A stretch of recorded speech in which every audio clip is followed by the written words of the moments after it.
À vous deux maintenant. À nous. Alors, le CRCP, c'est quoi? Qui vous êtes? Vous venez d'où? Vous êtes des ovnis? Vous faites quoi? Alors, vas-y, Florence. Je vais prendre la parole. Alors, le CRCP, c'est le Comité régional des certificateurs publics. Oh mon Dieu. Ça fait peur. Ça calme. Ça calme. Alors, le CRCP, en fait, il s'occupe de la mise en place des démarches de VAE collective en entreprise. VAE, c'est validation des acquis de l'expérience. D'accord. Voilà, donc c'est lorsque nous sommes en entreprise, nous occupons des postes et parfois nous n'avons pas le diplôme correspondant au poste que nous occupons. La VAE permet d'avoir la certification. De dire vous avez pendant quelques années travaillé dans tel type de métier. Tout à fait. Donc je vous reconnais. Exactement. Et le certificat, la certification obtenue est la même que celle que nous obtenons sur les bancs de l'école. D'accord. Voilà. D'accord. Donc on peut occuper un poste sans avoir le diplôme et avoir le diplôme plus tard. Exactement. Ouais, non, on devrait nous dire ça pour le bac. Non, mais c'est pas ça. Moi qui ai bientôt 40 ans d'expérience, je suis sorti avec une formation et après j'ai fait des tas d'autres choses. Bien sûr. Ouais. Donc dans ce cas-là, c'est super intéressant. Mais ça sert à quoi de dire je mets en valeur tout ça? Alors, la VAE collective, c'est la VAE en entreprise. D'accord. En entreprise, vous avez des formations possibles à faire.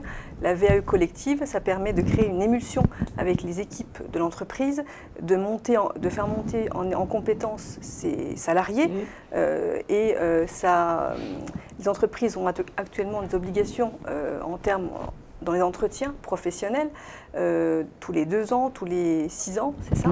Et donc la VAE est une réponse à ces obligations des patrons, des dirigeants. Ils doivent maintenir leurs salariés à un niveau de compétence et de formation, et donc ça, ils doivent y veiller. Et il y a plusieurs choses. Il y a la formation, comme on vient de le voir, mais la validation des acquis de l'expérience, c'est aussi une modalité de... Voilà, c'est pas vraiment de la formation, puisqu'on n'apprend rien aux gens avec la VAE. C'est constater, en fait. Voilà, exactement. C'est reconnaître les compétences qu'ils ont, grâce à un diplôme. Et avant que je n'oublie, le CRCP donc, est financé par le FSE, le Fonds social européen, et la Direct. D'accord, parce qu'en plus ça coûte.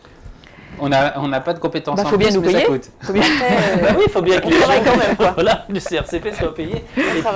Et puis vos actions d'entreprise. Oui, surtout ça. Comment ça marche? Parce que VAE, on en parle, mais c'est les entreprises qui vous contactent, c'est vous qui les contactez. Comment ça marche? Alors en fait, déjà le CRCP, c'est un guichet unique. C'est-à-dire que je représente l'ensemble des certificateurs, des ministères.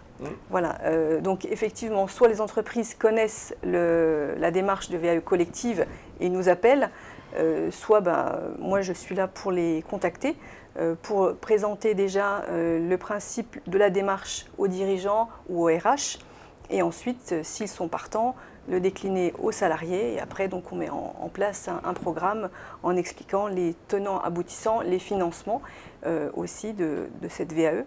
Et puis après, on fait tout un suivi des entreprises. Donc pour l'entreprise, c'est dire je valorise ce qui est fait par mes employés et puis je capitalise parce que si je leur reconnais, c'est ça. Je sais pas. Encore une fois, moi je n'y connais rien, donc j'essaie de comprendre. En fait, c'est leur permettre d'obtenir le diplôme qui correspond à leurs compétences et à leur savoir-faire. Alors c'est valorisant pour le salarié lui-même parce que en France, le diplôme, ça a encore pas mal de valeur. Donc même si on dit on s'en fiche des diplômes, c'est quand même, quand on a un CV, pouvoir inscrire un diplôme, si on veut passer à autre chose, entrer dans une autre formation, ça peut être intéressant d'avoir. Et donc c'est une valorisation personnelle, mais aussi c'est une valorisation pour un parcours futur d'expérience. Oui, ça s'inscrit après dans mon parcours, ça se valorise comme un diplôme. Oui, c'est un diplôme. C'est un diplôme, d'accord. Reprenez-moi, parce que justement, j'en entends beaucoup parler. Et mais donc, ça permet aux salariés plus facilement de switcher, de quitter l'entreprise et d'aller ailleurs? Alors, ou de se former. Oui, alors c'est vrai que ça, c'est quelquefois, les entreprises au début étaient un peu frileuses en se disant, si je permets ça à mes salariés, dès qu'ils vont être diplômés, ils vont partir. Alors déjà, on ne part pas si facilement que ça. Et puis, c'est pas parce qu'on est diplômé qu'on peut plus facilement trouver ailleurs, mais on peut aussi évoluer dans sa propre entreprise. Hein, ça peut être intéressant. Et puis aussi, effectivement, ça peut être avoir une envie de parcours ailleurs. Mais dans la majorité des cas, hein, ce qu'on a constaté depuis qu'on en fait, ça date quand même un petit peu, la VAE, ça date un peu maintenant, hein, c'est plus si nouveau que ça. Eh bien, en fait, les salariés ne le font pas pour partir. Les salariés le font pour avoir cette reconnaissance. Hein, et éventuellement, si ça se passe moins bien, pouvoir rebondir, ça peut les aider à rebondir. Une entreprise, elle peut aussi disparaître, il peut se passer des choses, donc au moins, c'est pas parce qu'ils ont bossé pendant 10 ans dans une boîte et qu'ils ont fait plein de choses et qu'ils se sont montés justement en compétences, quand ils chercheront autre chose, c'est au moins reconnu. C'est ça l'idée. Hein. Et aussi, on voit des entreprises qui ont du mal à recruter. Hein. Bon, c'était avant la Covid, hein. On va voir comment ça va être maintenant. Mais quand ils avaient du mal à recruter, ça leur permettait finalement d'utiliser, entre guillemets, le savoir-faire des salariés qu'ils ont déjà, les faire reconnaître, éventuellement les faire monter en compétence après cette reconnaissance et recruter d'autres personnes pour les remplacer eux-mêmes. Donc c'est une manière de gérer son personnel et le savoir-faire de son personnel. Est-ce que ça permet aussi, est-ce que ça permet aussi, par exemple, d'être un premier palier pour accéder à une autre formation et le former un peu plus loin Tout à fait, oui, pour certaines formations, il faut avoir justement un certain nombre de diplômes, et là, ça permet d'enclencher... C'est ce qu'on appelle aussi, ça fait partie de la formation tout au long de la vie, hein, vous en parliez tout à l'heure, et maintenant on n'obtient plus un diplôme, notre formation ne s'arrête pas quand on a 25 ans, hein, toute la vie maintenant on peut obtenir des diplômes, changer, évoluer, et c'est ça qui est quand même très intéressant. Il y a un internaute qui demande comment on fait pour identifier les compétences qui permettent d'accéder à un diplôme. Parce que quand on a un cursus scolaire ou autre qui donne accès à un diplôme, il y a toute une liste de petites cases à cocher, tu sais faire ça, machin, etc. Mais dans le monde de l'entreprise, tu ne vas pas t'amuser à faire cocher toutes les petites cases, si? Après, le salarié a une fiche à nous retourner avec tout ce qu'il fait et tout ce qu'il a fait depuis qu'il a commencé à travailler dans ses différentes activités. Alors il faut qu'il détaille vraiment tout ce qui... Ah, c'est un sacré boulot. Après, pour savoir s'il a fait de l'encadrement, si, je sais pas, il a travaillé sur une machine-outil. C'est de la technique, c'est exactement. autre chose. Et il y a quelqu'un qui va venir le questionner sur ses compétences ou autre Alors, il y a plusieurs étapes. En fait, l'intérêt du comité, c'est qu'on a regroupé plusieurs certificateurs. C'est-à-dire que l'entreprise, quand elle veut informer ses salariés, elle contacte Florence et en fait, Florence représente tous les certificateurs. Les certificateurs, hein, en fait, c'est peut-être un mot un peu barbare, mais en fait, ce sont les ministères, puisque là, c'est les certificateurs publics, mais il n'y a pas que les ministères, il y a aussi la chambre de commerce qui délivre aussi des diplômes, etc. Les chambres consulaires, oui. Donc là, il y a l'éducation nationale, il y a l'université, il y a le ministère de l'Emploi avec les titres professionnels. Il y a le ministère de la Santé, enfin tous les ministères qui délivrent des diplômes. On ne le sait pas trop, mais il n'y a pas que l'éducation nationale, même si moi je représente l'éducation nationale au sein de ce comité. Et donc, on peut, quand on va avec Florence en entreprise, on peut représenter tous ces ministères-là. Et donc, oui, parce que dans l'entreprise, on a différents métiers, exactement, différents savoir-faire, donc on peut taper sur plusieurs. Et donc, du coup, les salariés, l'expérience des salariés peut être examinée par l'ensemble de ces certificateurs concernés. Hein, et on peut proposer donc les diplômes qui seraient disponibles. Et après, on étudie le parcours individuel de chaque salarié, parce que ça reste quand même individuel. Et ensuite, on lui propose bien sûr de l'aide et puis un accompagnement pour arriver jusqu'au bout. Hein, D'accord. Et il y a des profils types, ou déjà, est-ce qu'il y a des profils types de gens qui sont plus à même de dire moi j'y vais, ou je sais pas, parce que j'imagine que vous arrivez dans une entreprise, il y a peut-être les moteurs, il y a ceux qui disent ah bah génial, je vais pouvoir y aller, puis il y a ceux qui disent ah bah moi je sais pas trop. Après, moi, j'ai pas une expérience encore assez... T'as pas encore validé ton expérience. Exactement. Je suis arrivée depuis le mois de janvier. Donc... Alors moi, je suis beaucoup plus vieille, donc j'ai pas dit ça. Je n'ai pas dit ça. Il n'y a pas vraiment de profil type.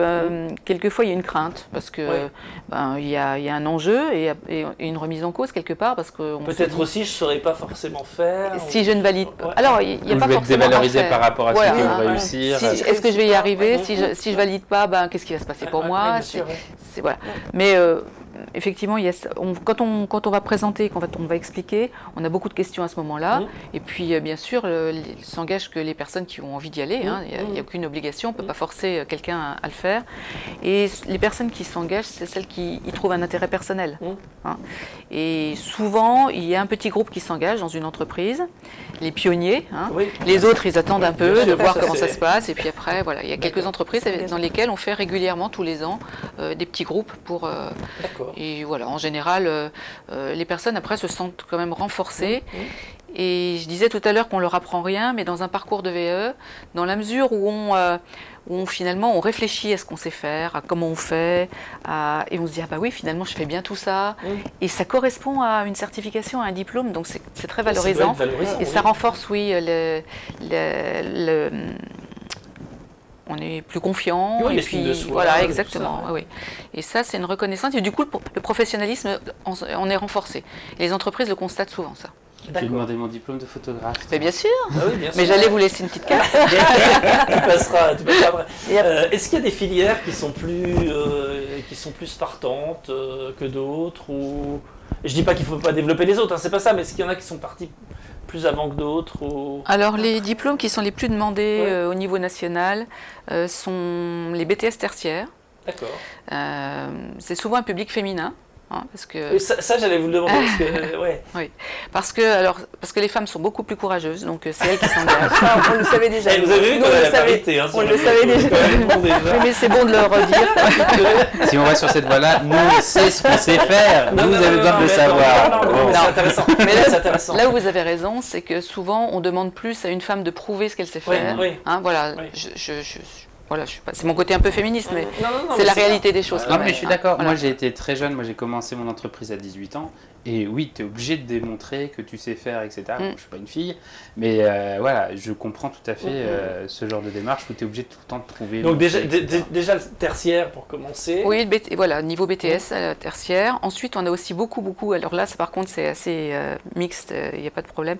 C'est dans l'éducation spécialisée. Parce que en fait, le secteur social, c'est un secteur où beaucoup de personnes se sont engagées sans avoir forcément de diplôme, un peu par envie, par opportunité, etc. Et ils n'avaient pas forcément, alors pas tous, il y en a qui sont bien sûr diplômés, et donc du coup ils ont appris sur le terrain. Et les gens qui apprennent sur le terrain, c'est vraiment le public de VE, puisque après la VE permet de valider le diplôme. Donc il y en a beaucoup donc dans l'éducation spécialisée. Et puis le premier diplôme qui est demandé, c'est le CAP Petite Enfance. Enfin maintenant qui s'appelle accompagnant éducatif petite enfance. Là aussi, ça a été pour valoriser un métier qui était pas très... c'était les nounous, finalement, les assistantes maternelles, on les appelle comme ça aujourd'hui. Et souvent, avant, c'était un peu le métier qui dépannait, et aujourd'hui, c'est un vrai métier. Voilà, et elles ont besoin de cette reconnaissance. Oui, et puis en plus, c'est une reconnaissance légale après pour pouvoir... Oui, aussi, et puis ça rassure aussi les parents, et puis elles ont plus de droits, du coup, elles peuvent aussi travailler dans d'autres secteurs qu'à domicile. Mais là, ça peut être des gens qui sont indépendants, alors, ou oui, alors c'est... des assistantes maternelles que vous pouvez avoir. Donc là aussi, elles viennent vous voir et disant, comment ça se passe? Alors là, c'est plutôt individuel souvent, là, c'est vrai, parce qu'avec le comité des certificateurs, on est plus dans la démarche collective, avec l'entreprise, avec le soutien de l'entreprise, mais on en fait aussi en travaillant avec les relais d'assistantes maternelles. D'accord. Et là, on peut, avec le comité aussi, aller présenter la VE. Oui, c'est le relais qui... Voilà, c'est le relais qui rend l'aspect collectif. D'accord. Et Vas-y. C'est par exemple, moi je n'ai jamais passé le diplôme de photographe, j'exerce la profession, je fais une VAE et j'obtiens le diplôme. Est-ce que ça permet après d'accéder à des concours, par exemple comme les MOF, etc. Alors, on obtient un diplôme, effectivement, ou une autre certification, parce que quelquefois ça s'appelle diplôme, quelquefois ça s'appelle titre, etc. Peu importe. Voilà. On va dire diplôme, c'est le mot le plus connu. Une fois que vous avez ce diplôme, vous en faites exactement la même chose que vous pourriez en faire si vous l'aviez eu par la voie en fonction de votre projet. Donc effectivement, quelquefois, pour passer un concours, il faut avoir un diplôme. Donc ça vous permet de le passer. Mais si vous avez un autre projet. Alors MOF, c'est différent, parce que MOF, c'est quelque chose qui est délivré par la chambre de métier. C'est ça. C'est ça. Et donc du coup, là, il n'y a pas de VAE pour le MOF. Ça peut je ne sais pas comment ça se passe pour l'obtenir. Oui, si on a 10 ans d'expérience, etc. à ce moment-là. Voilà, donc il faut peut-être constituer un dossier ou je ne sais quoi. Alors, je ne sais pas. Voilà. Mais il y a un concours, en fait, c'est ça. Voilà. Et sûrement, voilà. Donc ça permet peut-être d'y accéder ou de faciliter l'accès. Mais en tout cas, le diplôme obtenu a la même valeur que si vous l'aviez obtenu par la formation quand vous étiez plus jeune, excusez-moi, mais on peut encore faire des formations à tout âge d'ailleurs, on l'a vu tout à l'heure, donc c'est pas... mais voilà, c'est la même chose. Après, chaque individu s'en sert de la manière dont il veut dans son projet personnel. Et avant d'avoir le diplôme, on a un petit examen ou Alors le parcours, en fait, il faut présenter les activités qu'on a exercées pendant sa vie professionnelle et non seulement, ça peut être en tant que bénévole aussi, on peut aussi avoir eu des activités bénévoles qui peuvent être reconnues pour valider son diplôme. Donc il faut le présenter, on a deux façons en général. On complète un dossier et ensuite on a un entretien avec le jury. Pour un des certificateurs qui est le ministère de l'Emploi, il y a en plus une mise en situation professionnelle. D'accord. Mais bon, après, chaque certificateur prend ses candidats, en fait, et puis les suit, les accompagne. Et puis voilà. En général, l'objectif, c'est de présenter les activités professionnelles qu'on a exercées au cours de son parcours à un jury. D'accord. Voilà. Et tu parlais tout à l'heure de VAE collective. Oui. Mais c'est des parcours personnels. Donc c'est quoi? C'est juste un package en disant vous en accompagnez plusieurs en même temps ou Alors en fait, la démarche en entreprise, c'est effectivement de proposer ça à un groupe de salariés. Et puis après, la VAE, c'est individuel. Donc on part de la VAE collective, mais chaque dossier de VAE, c'est une personne. C'est un dossier, c'est financé par dossier, un peu comme la formation. Voilà, exactement. C'est une personne qui va porter le côté entreprise, c'est juste dire on va essayer de trouver sur un groupe d'individus les gens qui seraient intéressés. Et puis après, on va faciliter la démarche, puisqu'en fait, il y a une seule personne, c'est le RH qui s'occupera de la démarche. En gros, c'est le RH, votre... ça dépend. Oui, le RH ou le chef d'entreprise. Voilà, ça dépend de l'organisation de la... Et j'imagine que dans une entreprise, une fois que quelqu'un a commencé, après, justement, ça fait boule de neige et d'autres se disent « Ah ben moi, je pourrais peut-être aussi », et puis ça rassure, quoi. Et même souvent, les RH eux-mêmes peuvent être intéressés pour eux-mêmes. Oui, j'imagine. Ça arrive aussi. Et il y a d'autres types de diplômes, parce que là, on est resté... Pardon, Thomas.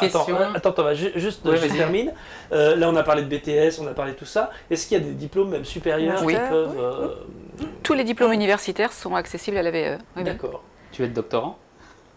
Ah bah non, c'est pas mon truc. Je vais faire autre chose. Mais non, mais alors, il y a une question d'un internaute. J'ai une question. Ces formations s'adressent aussi aux artisans. Faut-il être un minimum dans l'entreprise? Alors ça s'adresse à tout le monde, toutes les personnes qui ont une expérience professionnelle en fait. Il faut avoir au moins une expérience professionnelle d'1 an. Alors réglementairement c'est 1 an. Après tout dépend du diplôme, voilà. Après il faut étudier un peu plus précisément. Mais c'est au minimum 1 an d'expérience professionnelle. Et après il faut que cette expérience elle soit au niveau et au niveau de responsabilité du diplôme qu'on souhaite valider, bien sûr. D'accord, donc ça peut être quelqu'un au chômage mais qui a déjà une expérience avant. Oui, bien sûr. D'accord, on le fait à n'importe quel moment. Oui. Et ça se règle en combien de temps? Le dossier est fait et financé par le FSE, etc. Et de là à j'ai ma VAE validée. Alors ce qui est financé par le FSE, c'est le fonctionnement du comité. Ah d'accord, pardon. Après, il faut bien financer les dossiers. Après, individuellement, aujourd'hui, les entreprises ont des moyens de financer la formation de leurs salariés. Ce sont les mêmes moyens. D'accord. Et quelque chose qui est vraiment sollicité aujourd'hui, c'est le compte personnel de formation. D'accord. Voilà. Okay. Et donc, ça prend... Ok, donc c'est financé, c'est validé, tout le monde est d'accord. Et ça prend combien de temps entre je rédige mon dossier, je passe devant un jury et tout ça? C'est quoi? C'est 1 an? C'est 6 mois? Oui, c'est ça. Non, la moyenne, je ne sais pas. Entre 6 mois et 1 an. D'accord. Bon, bah c'est assez...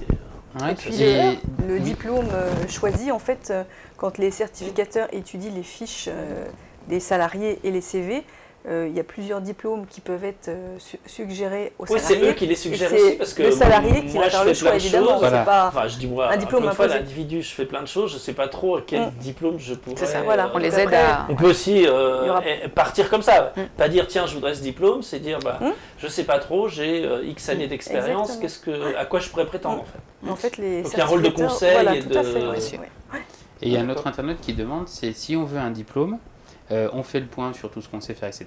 On voit qu'il nous manque des blocs. Est-ce que vous proposez des formations pour combler ces blocs? Des pistes de formation.